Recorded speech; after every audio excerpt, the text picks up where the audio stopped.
जय हिंद बच्चों मैं अजय कुमार वाराणसी उत्तर प्रदेश से आपके अपने चैनल नव शिक्षण पे स्वागत करता हूँ। बच्चों 28 जनवरी को सैनिक स्कूल क्लास 9th की एंट्रेंस एग्ज़ाम है। साथ ही साथ 10 फरवरी को आपका जेएनवी का एग्ज़ाम है। तो और साथ ही साथ जो बच्चे अटल आवासीय विद्यालय या श्रेष्ठा योजना की तैयारी कर रहे हैं तो उनके लिए काफ़ी इंपॉर्टेंट पेपर है आज का। काफ़ी अच्छे क्वेश्चंस मैंने लिए हैं। नीचे काफ़ी इंपॉर्टेंट है, ऊपर थोड़े से ईजी टाइप है। तो ये पूरे क्वेश्चंस देखिए जिसमें मैंने एसएसटी के साथ साथ साइंस के भी क्वेश्चंस को डाला है। आपके सामने पहला क्वेश्चन दिख रहा होगा, Dada Saheb Phalke award is given in the field of. Dada Saheb Phalke पुरस्कार किस क्षेत्र में दिया जाता है? तो इसका सही आंसर है बच्चों सिनेमा। ठीक है। सेकंड है, which country has the largest area. सबसे बड़ा क्षेत्रफल किस देश का है?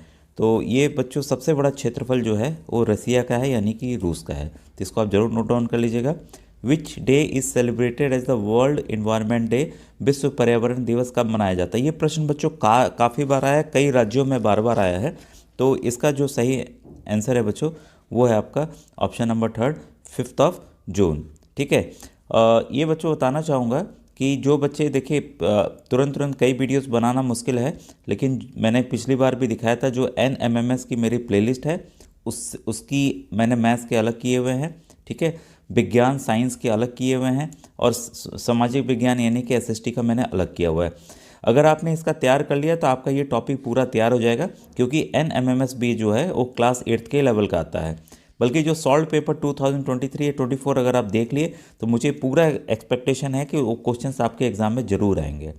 और आपसे रिक्वेस्ट है, आप एग्ज़ाम के बाद आप कृपया मेरे व्हाट्सएप नंबर 8765470705 पर आप पेपर को ज़रूर अच्छे से हिंदी इंग्लिश साथ में लेते हुए उसका PDF बना के या एक एक पेज की फ़ोटो खींचकर साफ मुझे भेज दीजिएगा, ताकि मैं एक आंसर की उसका तुरंत तुरंत आपको उपलब्ध करा सकूं। अब नेक्स्ट क्वेश्चन है आपके सामने, where is the memorial of Mahatma Gandhi. Mahatma Gandhi ji की समाधि कहाँ है? तो ये बच्चों राजघाट में है। ठीक है। इसके बाद है, which game is the Japan's national game. Japan का राष्ट्रीय खेल कौन सा है? तो वो है जूडो। तो ऑप्शन नंबर इसका दूसरा बच्चों सही है। नेक्स्ट क्वेश्चन है, when was east India company establish. देखिए पिछले वाले वीडियो में मैंने बताया था कि इस तरह के भी प्रश्न आएंगे, तो ये आएंगे एकदम कंफर्म है बच्चों। इसका जो सही आंसर है वो है 1600। ऑप्शन नंबर 2 इसका सही है। ईस्ट इंडिया कंपनी की स्थापना कब हुई? फिर है, which is called the magician of hockey. Hockey का जादूगर किसको कहा जाता है? तो ये बच्चों ध्यानचंद, मेजर ध्यानचंद थे, उनको कहा जाता है। नेक्स्ट क्वेश्चन है, Bhakra dam is on which river. Bhakra बांध किस नदी पर बना है? तो बच्चों इसका जो सही आंसर है वो है सतलज नदी। तो ये काफ़ी बार ये भी प्रश्न आए हुए हैं और आते हैं। फिर है, where is the Jim Corbett national wildlife sanctuary located. Jim Corbett वन जीव अभयारण्य कहाँ स्थित है? तो ये है बच्चों उत्तराखंड में। ठीक है। जब ये स्थापित किया गया था तब ये उत्तर प्रदेश में आता था। इसके बाद है, which Indian state has highest female sex ratio. सर्वाधिक महिला लिंगा अनुपात वाला भारत का कौन सा राज्य है या किस राज्य में है? ठीक है। तो इसका जो सही आंसर है बच्चों वो है आपका केरला। ऑप्शन नंबर इसका दूसरा सही है। नेक्स्ट क्वेश्चन है, which is the brightest planet in our solar system. हमारे सौर मंडल का सर्वाधिक चमकीला ग्रह कौन सा है? तो वो है बच्चों वीनस, यानी कि शुक्र ग्रह। नेक्स्ट जो वीडियो बनेंगे बच्चों वो ऐसे में काफ़ी बच्चों ने हिंदी में डिमांड की है, तो पूरा मैं हिंदी में ही दिखाऊंगा। What is the currency of Bangladesh. Bangladesh की मुद्रा का क्या नाम है? तो उसका है बच्चों टका। ठीक है। ऑप्शन नंबर थर्ड इसका सही है। What is the tenure of Indian president. तो भारत के राष्ट्रपति का कार्यकाल कितने वर्ष का होता है? तो ये बच्चों 5 साल का होता है, यानी कि 5 years. Which city is called the pink city of India. किस शहर को भारत का गुलाबी शहर कहा जाता है? तो ये बच्चों जयपुर को कहा जाता है। इसका ऑप्शन नंबर तीसरा बच्चों सही है। बच्चों नेक्स्ट क्वेश्चन है, which of the following is not a member of G20। निम्नलिखित में से कौन G20 का सदस्य नहीं है? तो जो G20 का 20 देश इसमें आते हैं, तो इसमें बच्चों ईरान जो है वो सदस्य नहीं है, बाकी सऊदी अरब, अर्जेंटीना और ब्राज़ील उसके मेंबर्स हैं। नेक्स्ट क्वेश्चन है, name the country where the first Indian industrial revolution took place. उस देश का नाम बताइए जहाँ पहली औद्योगिक क्रांति हुई। ये भी काफ़ी क्वेश्चंस बच्चों बार बार रिपीट हुए हैं, तो ये बच्चों ग्रेट ब्रिटेन में हुआ था in the middle decades of 18 century. तो यहाँ पर आपका ऑप्शन नंबर 4 जो है वो सही है। ठीक है, तो मध्य 18वीं शताब्दी के मध्य में हुआ था। Which city is called the pink city of India, ये भी काफ़ी बार रिपीट हुआ है, देखिए बार बार आया हुआ है। तो ये इसका आंसर है बच्चों जयपुर। ठीक है, तीसरा ऑप्शन सही है। फिर है green colour in the Indian flag signifies. तो देखिए कलर्स वाले जो तीनों कलर हैं वो हमें ज़रूर पता होना चाहिए। ध्यान रखिएगा, जो सैफ्रॉन होता है, सैफ्रॉन जो है सिग्निफाइज करेज, सेक्रीफाइस, वैलोर, विजडम और एक्शन। वाइट कलर प्योरिटी और शुद्धता और ऑनेस्टी और पीस के लिए वाइट कलर होता है। ग्रीन जो है वो रिलेशन टू सॉइल है, मिट्टी है और प्रोस्पेरिटी के साथ है। तो relation to soil and prosperity यानी कि मिट्टी और समृद्धि के साथ है। ठीक है, तो इसमें ध्यान रखिएगा, ये वीरता जो है ये आपका आ जाएगा सैफ्रॉन वाले में। ठीक है, और ऑनेस्टी, सत्यता, ये सब आ जाएगा आपका सफ़ेद वाले में। ठीक है, तो ये आप याद रखिएगा, ये काफ़ी इंपॉर्टेंट क्वेश्चन है। फिर है which who is the chairman of Rajya Sabha, Rajya Sabha का सभापति कौन होता है। तो बच्चों राज्यसभा का सभापति जो है वाइस प्रेसिडेंट ऑफ इंडिया रहते हैं, ये भी काफ़ी इंपॉर्टेंट हैं, भारत के उपराष्ट्रपति। तो इसमें देखिएगा जो राज्यसभा में 250 मेंबर्स होते हैं कुल, ये भी अलग से पॉइंट याद रख लीजिए। 250 मेंबर्स राज्यसभा में टोटल होते हैं, जिसमें से 238 मेंबर्स जो हैं अलग अलग स्टेट्स और यूनियन टेरिटरीज़ को रिप्रेजेंट करते हैं। 12 जो हैं प्रेसिडेंट नॉमिनेट करते हैं। तो कल ही मैंने बताया था राज्यसभा के लिए कितने लोगों को नॉमिनेट किया जा सकता है, तो कुल 12। तो ये संख्या आपको याद रखना, तीनों संख्या याद रखना जरूरी है, क्योंकि ये कोई भी इसमें से संख्या पूछ सकता है। ठीक है, इसके बाद है which is the oldest text in the world, विश्व का सबसे पुराना ग्रंथ कौन सा है। तो बच्चों जो विश्व का सबसे पुराना ग्रंथ है वो है हमारा ऋग्वेद। ठीक है, तो इसके बारे में हमने बताया है। और व्यास जी हैं जो इसको बनाए थे, कंपाइलर ऑफ वेदास थे। और who arrange the 4 kinds of mantras into 4 Samhitas collection. तो 4 कलेक्शन जो बने उसको ऋग्वेदा पहला हो गया, यजुर्वेदा हो गया, सामवेदा हो गया और अथर्ववेदा हो गया। तो इस पर भी अलग से क्वेश्चंस आते हैं, कमेंट सेक्शन में कमेंट कीजिएगा तो मैं बताऊँगा। फिर है when was our constitution adopted and enforced. ठीक है, हमारे संविधान को ये कब अपनाया गया और कब लागू किया गया। तो यहाँ देखिएगा, अपनाया तो गया भाई हमारा 26 जनवरी 1949 को। ठीक है, तो इसमें क्या हुआ था कि the constitution of India was adopted by constitutional assembly on 26 November 1949 which is now celebrated as constitutional day. आज हम लोग कॉन्स्टिट्यूशन डे के नाम से मनाते हैं, लेकिन इन्फोर्स कब हुआ, ठीक है, पूर्ण रूप से लागू कब हुआ, ये है बच्चों आपका 26 जनवरी 1950। तो देखिए इस डेट में काफ़ी बच्चे कंफ्यूज होते हैं और काफ़ी बार गलत करते हैं। तो यहाँ पर क्योंकि इन्होंने दोनों डेट पूछ ली है, तो यहाँ पे देखिए 2 ऑप्शन सही हैं, ऐसे होते नहीं तो बोनस मार्क ऐसे में मिलता है। लेकिन आप एक याद रखिएगा, एडॉप्ट कब किया गया, अपनाया कब गया, तो 26 नवंबर 1949 को। इन्फोर्स कब हुआ, लागू कब हुआ, तो 26 जनवरी 1950 को लागू हुआ। तो ये आप ज़रूर याद रखिएगा। अब भाई नेक्स्ट क्वेश्चन देखते हैं। The purest form of coal is, कोयले का शुद्धतम रूप है, ये भी बच्चों काफ़ी बार आया हुआ है।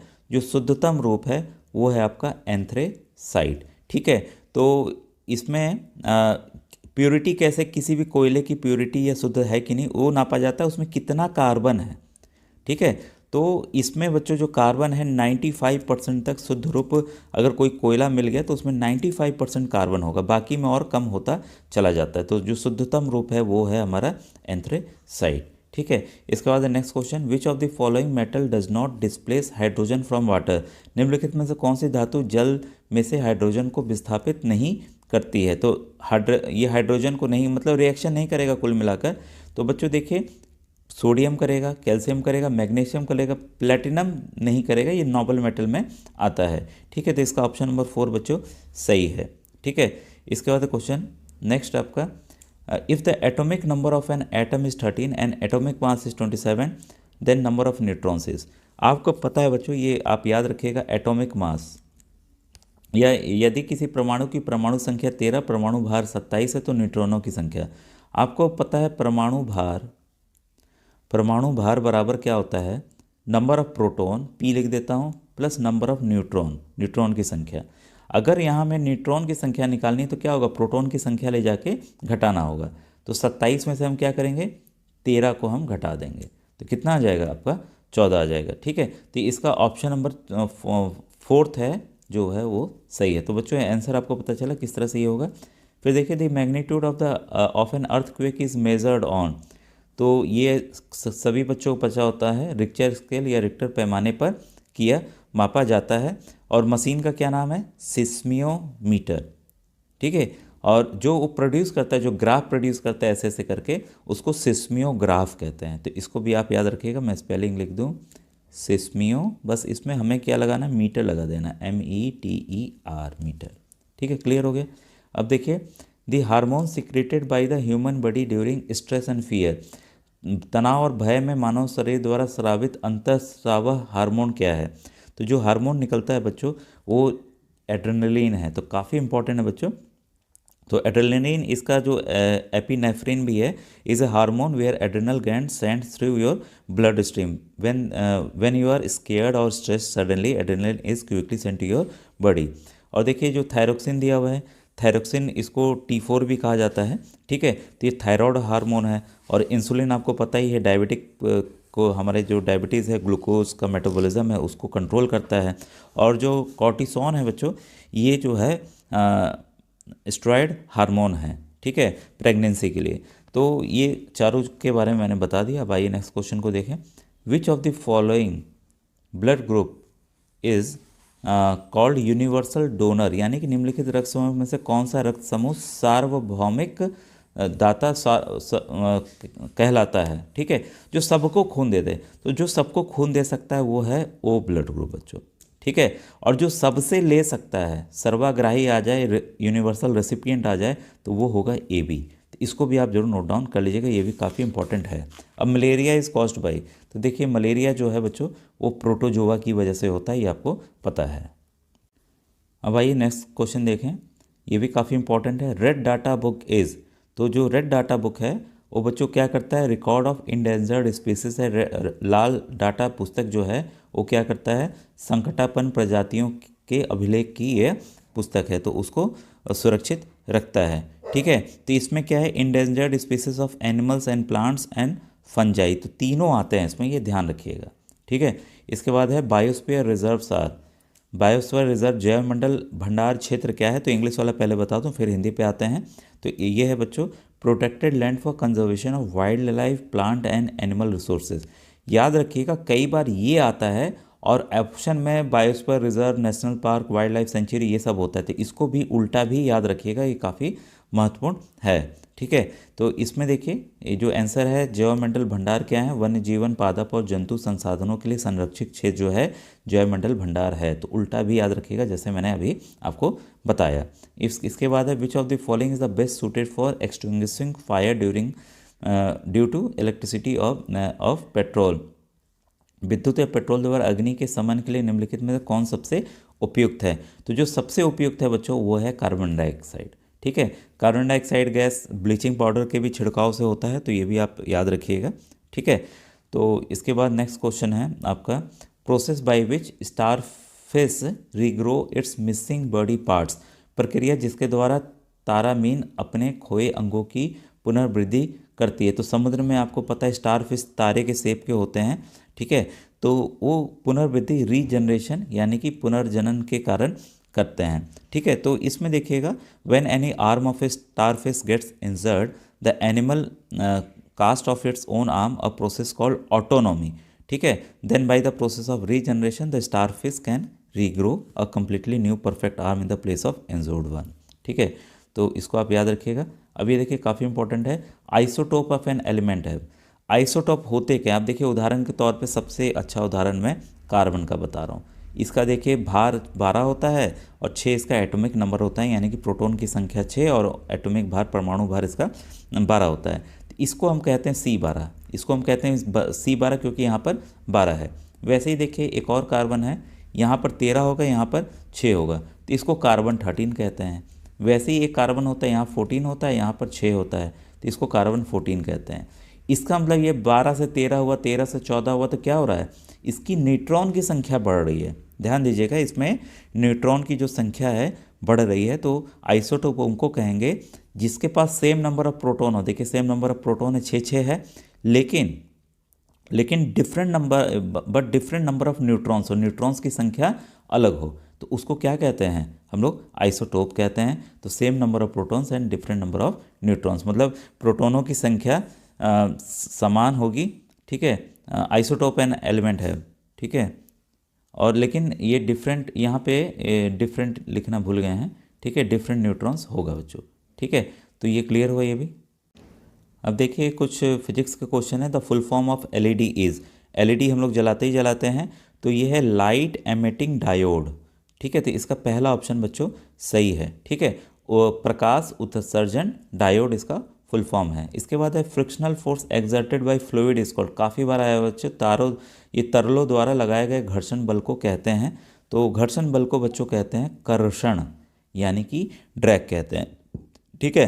तो ड्रैग जो है किसकी वजह से फ्रिक्शनल फोर्स है या घर्षण बल है, किसी भी पानी तरल पदार्थ की वजह से है। स्टैटिक किसकी वजह से है, जब इस 3 तरह के फ्रिक्शन होते हैं, स्टैटिक फ्रिक्शन, रोलिंग फ्रिक्शन और स्लाइडिंग फ्रिक्शन। तो ये काफ़ी बार सवाल इस पे भी आए हैं, तो काफ़ी वीडियोस बने हुए हैं एनएमएस पे, इस पे देख लीजिएगा, मैंने एक्सप्लेन किया हुआ है। Insect are able to crawl on water surface in a pond due to, जो कीड़े हैं तालाब की जलीय सतह पर रेंग सकते हैं। काफ़ी इंपॉर्टेंट क्वेश्चन है बच्चों, ये मुझे लगता है ये आ सकता है, ठीक है। तो इसके पीछे बस कारण है सरफेस टेंशन, यानी कि पृष्ठ तनाव, ठीक है। Insect can walk on water because of the phenomena of surface tension. This is essentially a property of water which allows it to resist an external force. तो ये पानी की प्रॉपर्टी होती है जो कि बाहर के किसी भी बल को वो रोकने का काम करता है। इसके बाद है decibel is the unit of, decibel किसकी इकाई है, काफ़ी बार बच्चों आया हुआ है, काफ़ी इंपॉर्टेंट है। ये है बच्चों आपके साउंड की, ठीक है। तो इसका जो ऑप्शन नंबर 3 जो है बच्चों है सही है, ध्वनि की तीव्रता की। यहाँ देखिए कंफ्यूज करने के लिए आपको यहाँ पर फ्रीक्वेंसी दिया हुआ है, ठीक है। तो यहाँ पे ध्वनि का फिर से दे दिया, तो इस पर आप कंफ्यूज नहीं होंगे। जो डेसिबल है बच्चों वो है is express the intensity of sound, ठीक है। तो इस तरह से इसको मेज़र साउंड को किया जाता है। इसके बाद है camphor gets converted from solid into gases state through the process of, कपूर के ठोस पदार्थ से गैसीय रूप में परिवर्तन होने की प्रक्रिया क्या कहलाती है, तो ये बच्चों कहलाती है सब्लिमेशन, ठीक है, ऊर्ध्वपातन, ठीक है। ये काफ़ी इंपॉर्टेंट क्वेश्चन था। इसके बाद है a rod of glass rubbed with silk will attract small pieces of paper due to, ठीक है, किसी कांच की छड़ को रेशम के कपड़े से रगड़ने पर वह कागज़ के टुकड़े को अपनी ओर खींचेगा, इसका कारण क्या है। तो ये भी काफ़ी इंपॉर्टेंट क्वेश्चन है बच्चों। ये है इसका कारण आपका इलेक्ट्रोस्टैटिक फोर्स, ठीक है, यानी कि स्थिर वैद्युत इलेक्ट्रोस्टैटिक बल। तो इसमें ध्यान रखिएगा कि इसमें जो है इलेक्ट्रोस्टैटिक फोर्स के जो एग्जांपल है जो हम लोग दैनिक जीवन में देखते हैं, वो सवाल बदल के आ सकता है। नायलॉन क्लॉथ के साथ, rubbing a rod with a cloth, television screen हो गया, विंटर वेयर, अगर हम स्वेटर वगैरह पहनते हैं तब भी होता है, निकालते हैं उसको करते हैं, photo copier machine, balloon party trick जो होती है, चार्ज बम होते हैं या डोर नॉब होता है, ये सब इससे रोज़ हम लोग इसमें विद्युत पैदा करते हैं। अब नेक्स्ट क्वेश्चन है, हु डिस्कवर्ड फर्मेंटेशन, किण्वन की खोज किसने की थी, तो लुई पैस्चर ने की थी। तो इसका बच्चों जो है आपका ऑप्शन नंबर 3 जो है सही है, ठीक है। तो और एडवर्ड जेनर ने क्या किया था, इसको भी याद रखिएगा, काफ़ी बार आता है एडवर्ड जेनर का। तो इसने वैक्सीन किया था डेवलप स्मॉल पॉक्स का, ठीक है, छोटी माता जिसे कहते हैं स्मॉल पॉक्स का, इसने वैक्सीन डेवलप किया था एडवर्ड जेनर ने। और अलेक्जेंडर फ्लेमिंग का भी याद रखिएगा, काफ़ी इंपॉर्टेंट है, इसने जो है पेनिसिलिन की खोज की थी। पेनिसिलिन क्या है, एक एंटीबायोटिक है बच्चों, ठीक है। तो पेनिसिलिन की खोज अलेक्जेंडर फ्लेमिंग ने की थी।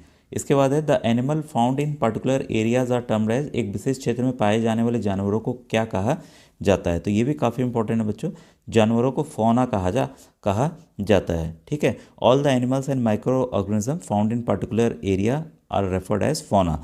अब यही अगर प्लांट की बात करें, मान लीजिए ये फ्लोरा आ रहा है ना, तो ये पौधों के लिए है बच्चों, प्लांट्स के लिए ये वर्ड यूज़ होता है। तो सवाल बदल के इस तरह से भी आपका आ सकता है। इसके बाद है which of the following cells have irregular shape, निम्न कोशिकाओं में से कौन अनियमित आकार का होता है। तो इसमें बच्चों अनियमित आकार का जो होते हैं वो आपके वाइट ब्लड सेल्स भी होते हैं और अमीबा भी होता है, यानी कि श्वेत रक्त कोशिकाएं और अमीबा दोनों होते हैं, इसलिए इसका ऑप्शन नंबर तीसरा जो है वो बच्चों सही है। ठीक है। The fusion of egg and sperm is called, काफ़ी बार आया हुआ है, अंडे और शुक्राणुओं का संलयन क्या कहलाता है? तो इसको कहते हैं बच्चों फर्टिलाइजेशन यानी कि निषेचन। कई बार आता है कि कहाँ होता है, ये जरूर बताइएगा कमेंट सेक्शन में। Who are the primary consumers, प्राथमिक उपभोक्ता कौन है? तो प्राथमिक उपभोक्ता बच्चों शाकाहारी हैं। ठीक है, हर्बी वोर्स को प्राथमिक उपभोक्ता कहा जाता है। अब बच्चों ये देखिए, ये सवाल है कि केवल पादप कोशिका में मौजूद होता है, only present in plant cell is, तो वो है बच्चों हमारा सेल वॉल यानी कि कोशिका भित्ति। तो ये केवल इसी में पाया जाता है जो कि पौधे को शेप, स्ट्रेंथ और रिजिडिटी प्रोवाइड करता है। और न्यूक्लियस में क्या होता है? न्यूक्लियस आपको पता है, न्यूक्लियस यानी कि केंद्रक में क्या होता है? ये डीएनए है, इसके पास प्रोटीन है, mitochondria powerhouse of the cell कहा जाता है, आपको पता है इसके बारे में। ठीक है। अब आइए नेक्स्ट क्वेश्चन देखें। Ringworm in humans is caused by, मानव में रिंग वर्म के कारण क्या होता है, किसके वजह से होता है? ये फंजाई यानी कि कवक के कारण होता है। और नेक्स्ट क्वेश्चन है, a tadpole develops into a adult frog by the process of, ये काफ़ी बार आया हुआ है बच्चों, काफ़ी इंपॉर्टेंट है। एक टैडपोल जिस प्रकार द्वारा प्रकंद द्वारा वयस्क में विकसित होता है, तो टैडपोल पता है कि मेढक का जो छोटा लार्वा होता है और बच्चा होता है उसको कहते हैं। तो ये बच्चों मेटामॉर्फोसिस, ऑप्शन नंबर तीसरा इसका सही है, यानी कि कायंतरण। ठीक है, ऑप्शन नंबर तीसरा कायंतरण इसका सही है। इसके बाद है curcuma longa is a source of, curcuma longa किसका स्रोत है? तो ये बच्चों टर्मरिक यानी कि हल्दी का बॉटेनिकल नेम है। ठीक है। इसके बाद है longest cell in the human body is, मानव शरीर में सबसे लंबी कोशिका क्या है? तो ये बच्चों हमारी नर्व सेल है यानी कि तंत्रिका कोशिका है। इसके बाद है the water gets heated by the process of, पानी गर्म होने की विधि को क्या कहते हैं? तो बच्चों इसको कन्वेक्शन कहते हैं यानी कि संवहन विधि कहते हैं। तो ये मेन मेथड है हीट ट्रांसफ़र का in fluids as well as in air, हवा में भी इसी के जरिए गर्मी आती है। The force acting on a unit area is called, तो ये सबको पता होगा, प्रेशर को क्या कहते हैं? Force upon area. बच्चों आज का वीडियो कैसा लगा? ऐसा वीडियोस और चाहिए हो तो कमेंट सेक्शन में बताइएगा। Thank you very much.